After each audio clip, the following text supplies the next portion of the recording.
violando la letra y el espíritu de la ley norteamericana, el gobierno de Bush presionó a la Corte de Apelaciones de Atlanta y consiguió que un año después, o sea, en el 2006, echasen atrás esa decisión de sus propios jueces.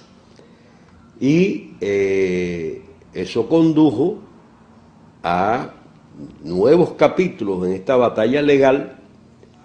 Curiosamente, en ese año 2006 fue cuando empezó a conocerse algo que no era del conocimiento de los jueces de la Corte de Apelaciones ni del Tribunal de Miami anteriormente, que es que esos medios de prensa de Miami eran en realidad empleados del gobierno federal. Estaban realizando su labor de provocación, de amedrentamiento, creando esa campaña hostil que los jueces de Atlanta describieron de un modo muy gráfico, creando una tormenta perfecta de prejuicios y de odio. Bueno, esa tormenta perfecta era financiada con cargo al presupuesto federal. Eso no se sabía, comenzó a saberse a partir del año 2006. Y todavía estamos enfrascados en una gran batalla para lograr que el gobierno entregue la información que oculta sobre el alcance de esa conspiración, de esa verdadera conspiración entre la Fiscalía y los medios locales de Miami, que su sola existencia bastaría para declarar nulo y sin valor todo ese proceso judicial tan injusto, tan turbio que se siguió contra nuestros 5 compañeros. Ahora, ese no es el único elemento de ocultamiento que ha estado presente a lo largo de toda esta batalla desde el 12 de septiembre de 1998, en que fueron detenidos los compañeros. Yo les quiero mostrar lo más reciente, este documento del 31 de octubre de este año, es un recurso que ha presentado el Centro para los Derechos Humanos y el Derecho Constitucional, Center for Human Rights and Constitutional Law de California.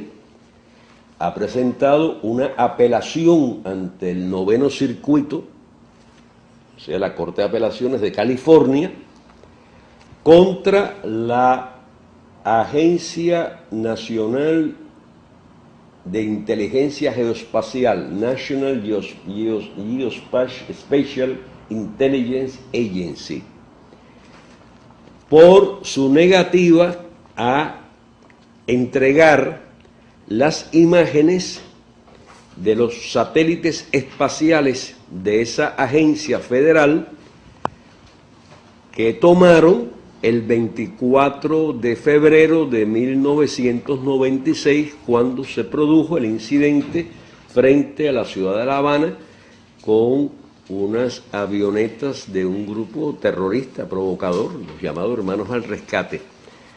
Desde entonces, desde el año 1996, que fue cuando ocurrió el incidente, antes incluso de la detención de nuestros compañeros, 2 años antes, desde entonces el gobierno de Estados Unidos se niega a entregar esas imágenes que ellos poseen, que tomaron sus satélites espaciales. Primero se negaron a entregárselas a la misión de investigación que estableció la Organización de Aviación Civil Internacional, que se la solicitó al gobierno de Estados Unidos y el gobierno de Estados Unidos se negó a entregarlas. Después, en el juicio en Miami, la defensa del compañero Gerardo Hernández, que fue acusado injustamente por una falsa vinculación con ese incidente y por eso está sufriendo una cadena perpetua, una de las 2 cadenas perpetuas que tiene.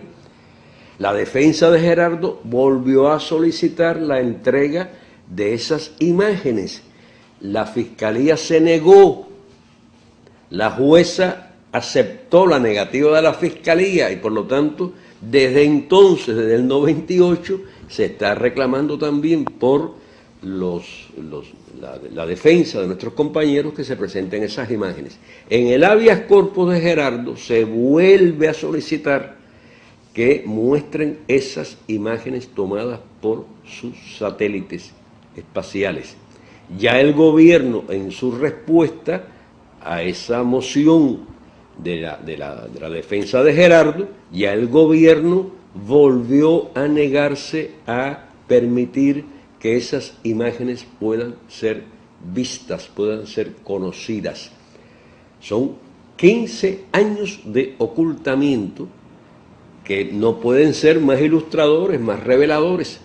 ¿Qué cosa puede explicar esa negativa del gobierno norteamericano a que sus propias imágenes sobre un incidente que fue tan manipulado por el gobierno norteamericano, que sirvió de justificación para la promulgación de la ley Helms-Burton, reforzando el bloqueo contra Cuba, no lo olvidemos, que estuvo a punto de conducir a un enfrentamiento armado, a un ataque militar contra Cuba, según el presidente Clinton? Esa fue una de las propuestas que tuvo sobre la mesa en aquel momento y él prefirió irse por la más suave, que fue la de reforzar el bloqueo. Pero sin embargo, nunca el gobierno de Estados Unidos ha permitido que nadie vea las imágenes que ellos tienen sobre dónde ocurrió ese incidente.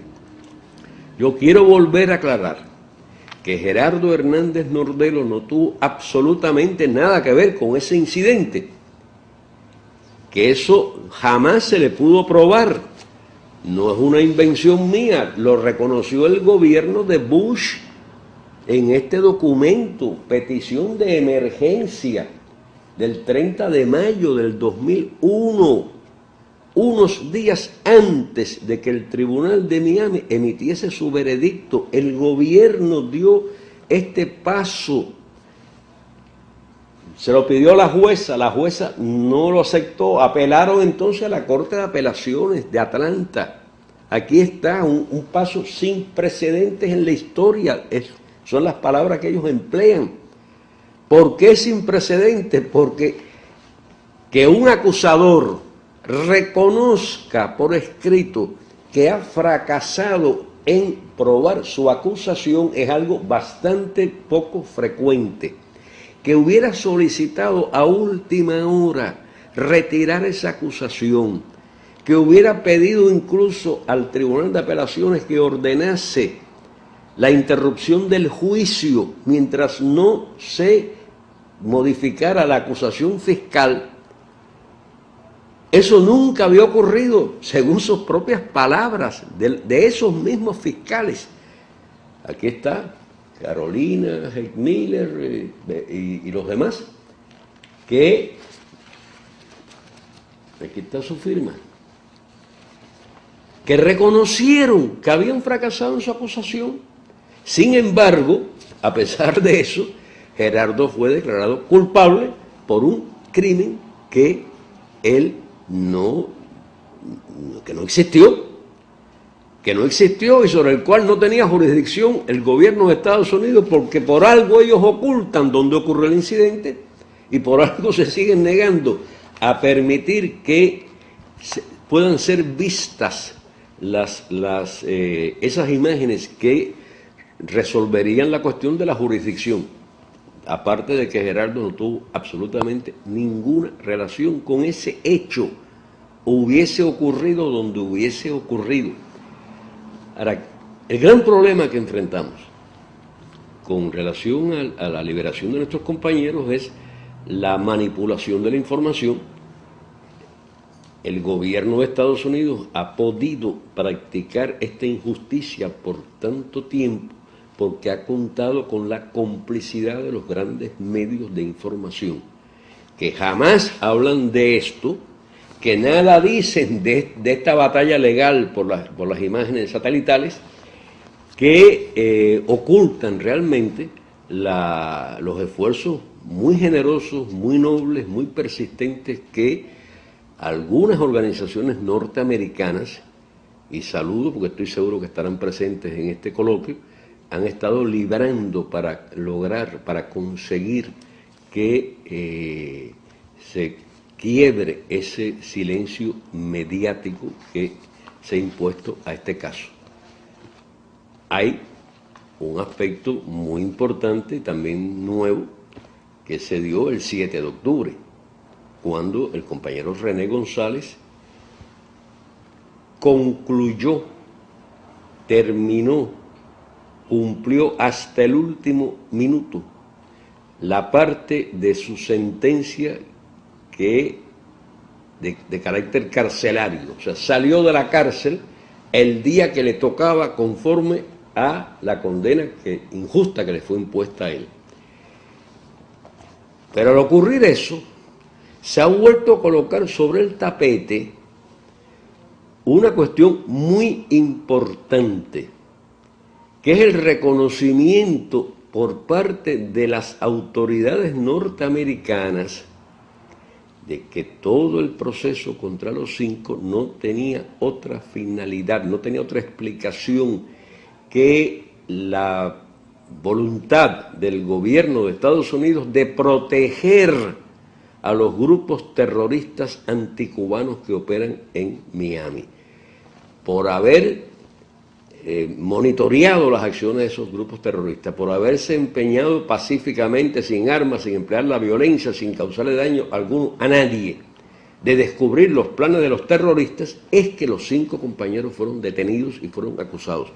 Eso consta en la acusación original, consta a lo largo de muchas intervenciones de la Fiscalía durante el juicio y consta en las sentencias que les fueron impuestas. Cuando fueron a ser sentenciados, la Fiscalía desarrolló una teoría, la llamada incapacitación o inhabilitación.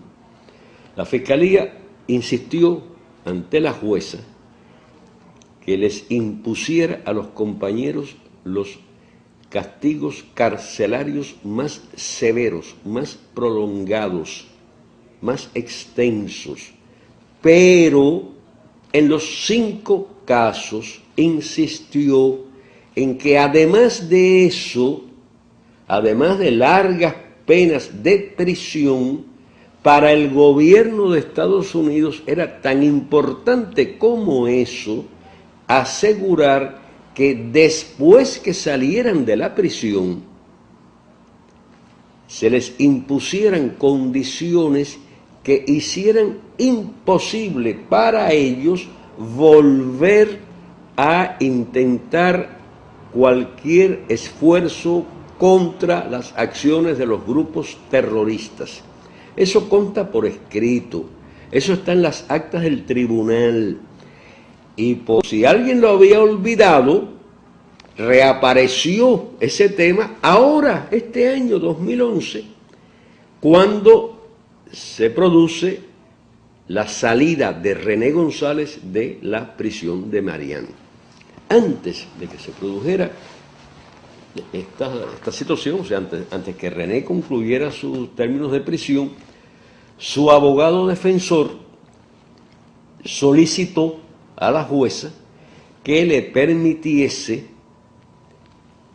irse para Cuba una vez concluida su pena carcelaria, cuando entra en la fase que allá llaman de libertad supervisada. La libertad supervisada se supone que es una institución que existe en Estados Unidos para facilitar la reincorporación de una persona que ha cumplido una parte de su vida en prisión, facilitarle su reincorporación a la sociedad, a la familia, a la vida normal. Y eso monitoreado por la corte que lo condenó. La familia de René González no vive en Estados Unidos, vive en Cuba. Acá está su esposa, sus padres, sus hijas, sus amigos, sus compañeros de aula, sus vecinos. Aquí está el ambiente familiar y humano al cual él debe reintegrarse. Es absurdo pensar que facilita su reincorporación a la sociedad el impedirle estar con su familia, en su barrio, en su ambiente, y obligarlo a permanecer como si estuviera en otra prisión, un poquitico más amplia, un poquitico más luminosa que la cárcel de Marián, pero una prisión porque no puede salir de allá. Mientras le exigen a René que permanezca en Estados Unidos, porque el gobierno se opuso a esa petición de la defensa de René, mientras lo obligan o quieren obligarlo a que permanezca 3 años en Estados Unidos.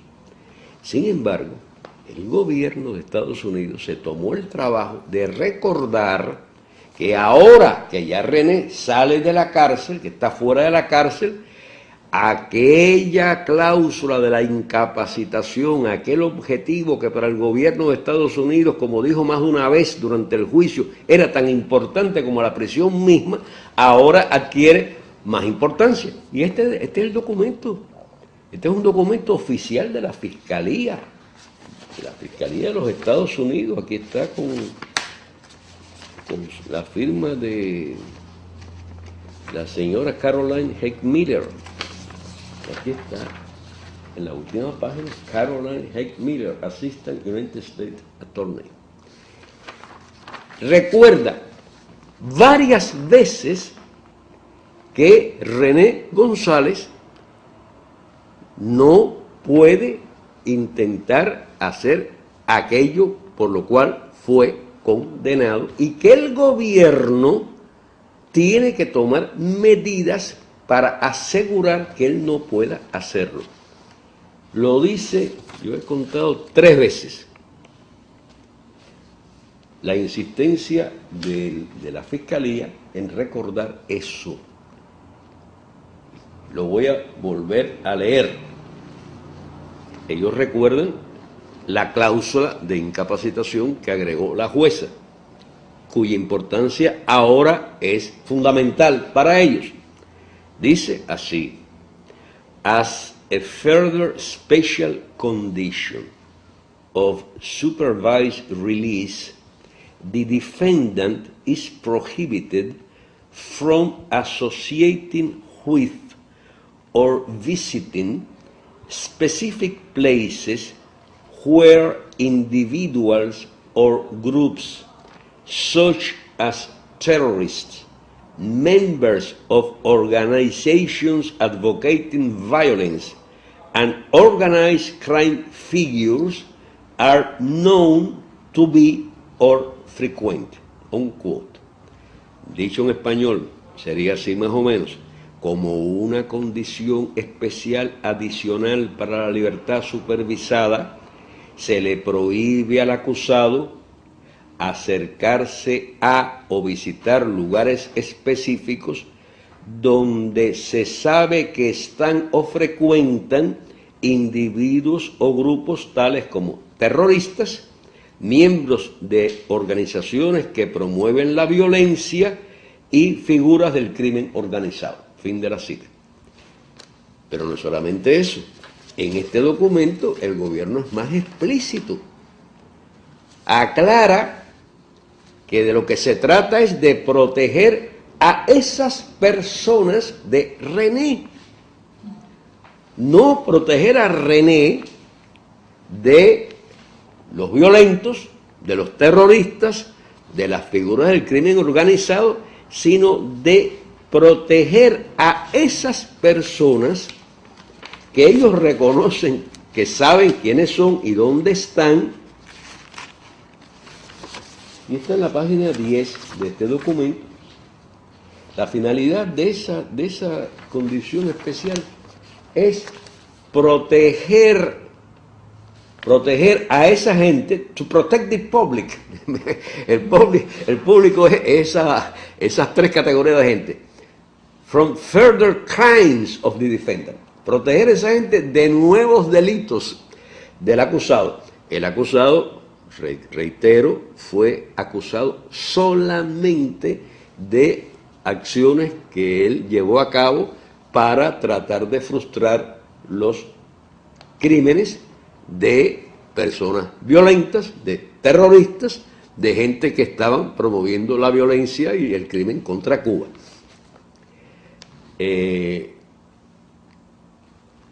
Si uno analiza este documento, se da cuenta que independientemente de que coloca a René en una situación muy difícil, porque de hecho el gobierno está dándole un respaldando al crimen organizado, a los violentos, a los terroristas, les está diciendo: nosotros vamos a vigilar para que nadie los vaya a molestar a ustedes. Significa un respaldo para esa gente y por lo tanto aumenta las posibilidades, los riesgos de que alguien intente alguna acción contra René valiéndose de la impunidad explícita de que disfrutan. Ese es uno de los aspectos, las consecuencias de la situación que enfrenta el compañero René González. Ahora, la otra es que es la mejor prueba de la total inocencia de René y también de Gerardo, de Ramón, de Antonio y de Fernando, porque es un reconocimiento de lo que reconocieron desde el primer día, cuando los detuvieron, que es el estado de necesidad que tiene Cuba. O sea, Cuba no envió a estos compañeros a cumplir esa misión allá en Estados Unidos tan delicada, tan riesgosa, por gusto. Cuba necesita defenderse del terrorismo, Cuba, porque existe ese terrorismo. No podían ellos informárselo a las autoridades que iban a cumplir esa misión, porque ¿qué hubiera ocurrido? Que no hubieran podido cumplirla y que hubieran sido detenidos inmediatamente. Si aquí lo dice con todas las letras. La función, el papel, la tarea del gobierno de Estados Unidos no es proteger al ciudadano pacífico, honrado, de los violentos, de los criminales, de los terroristas, sino proteger a los terroristas, a los criminales, por lo menos de Miami, porque son sus aliados, porque les caen simpáticos y todo esto no tuvo otra motivación que defender a esos maleantes y permitirles que siguieran causando daño al pueblo cubano con total impunidad.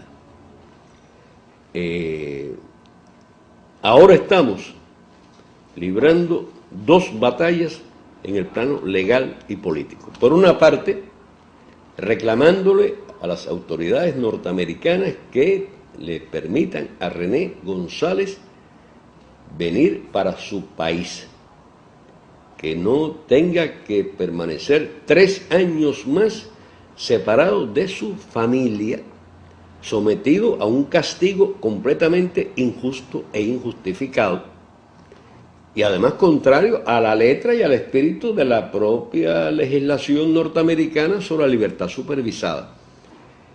Y además también estamos paralelamente librando la batalla por que la Corte de Miami acoja las peticiones extraordinarias que han sido presentadas por cada uno de los 5 para que se anule el juicio y para que se ponga fin a toda esta injusticia, lo que se llama en Estados Unidos habeas corpus.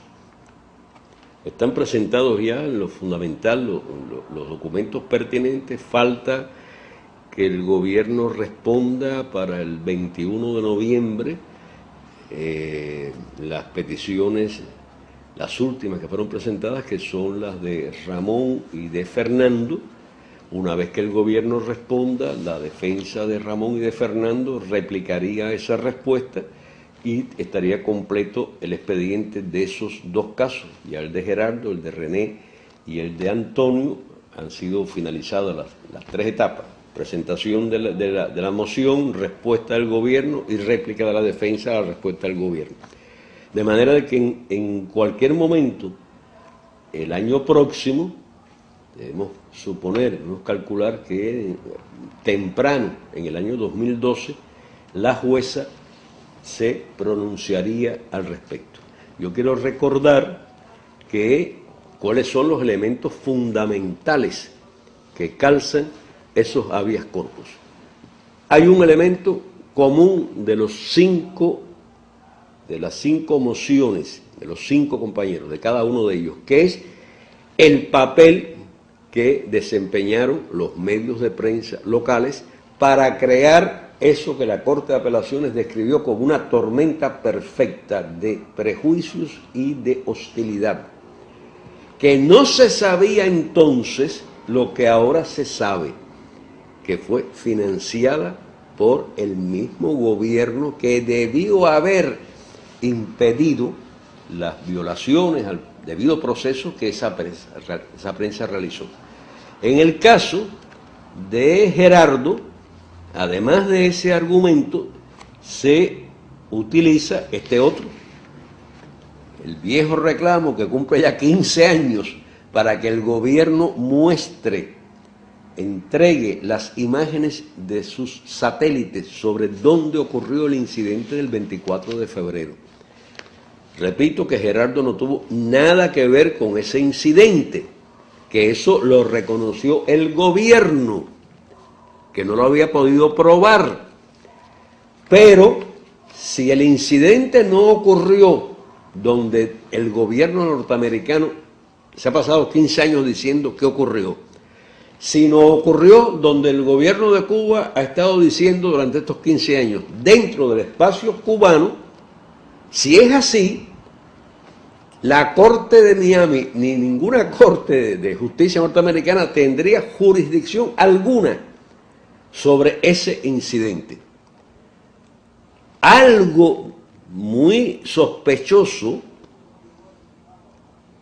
algo muy negativo para la posición norteamericana deben contener esas imágenes cuando Estados Unidos ha pasado 15 años negándose a que nadie pueda verlas. Bueno, ese es uno de los argumentos en la apelación de Gerardo que se está reclamando junto con la manipulación de las pruebas presentadas contra él, que realmente fabricaron un caso completamente artificial, completamente injusto, que el propio gobierno reconoció que carecía de pruebas para demostrarlo. En el caso de Gerardo, además, se solicita a la jueza que, independientemente de lo que se le está reclamando, que es la anulación del juicio contra Gerardo, que conceda una audiencia para que él pueda concurrir, explicar, aclarar todas estas manipulaciones de las pruebas realizadas por la Fiscalía, que la Fiscalía responda, que hay un intercambio entre defensa y acusadores delante del tribunal, antes de que el tribunal decida qué hacer con este caso. La posición del gobierno norteamericano es muy dura, es muy irreductible, se ha negado tanto a la petición de habeas corpus como a la solicitud de realización de una audiencia. Y le ha pedido a la jueza que desestime la petición sin ninguna discusión, sin ninguna consideración, sin escuchar a las partes en lo absoluto. Estamos siempre ante una constante. Los que encarcelan a nuestros compañeros no quieren discutir, le temen a las pruebas, quieren ocultarlas y para ello se valen del poder que ejercen sobre los medios de comunicación. No sería posible toda esta injusticia si la gente supiera, si la gente conociera lo que está ocurriendo, pero se encargan de que los medios no hablen, no expliquen, no informen a la gente para que la gente no pueda movilizarse. Por eso es que resulta tan importante la solidaridad internacional, Por eso es que es tan necesaria la labor que realizan ustedes, los que están reunidos en Holguín ahora, los compañeros organizadores del ICAP, las distintas organizaciones, los comités que en todo el mundo libran esta batalla.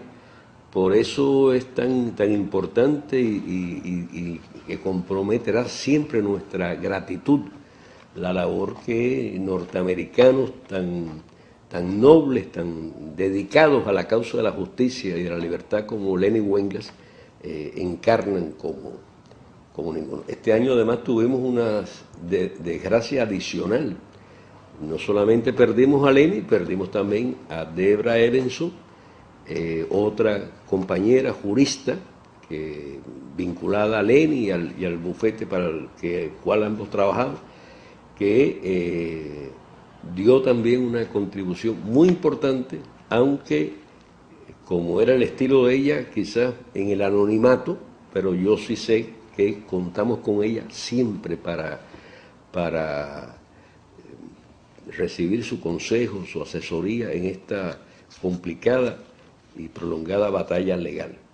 Lenny Wengas murió sin dejar de trabajar hasta el final. La última imagen de él, la última foto que se le tomó en la sala de cuidados intensivos, donde pocos minutos después iba a morir, él tiene en sus manos uno de los documentos relacionados con los habeas corpus de Gerardo y de Tony.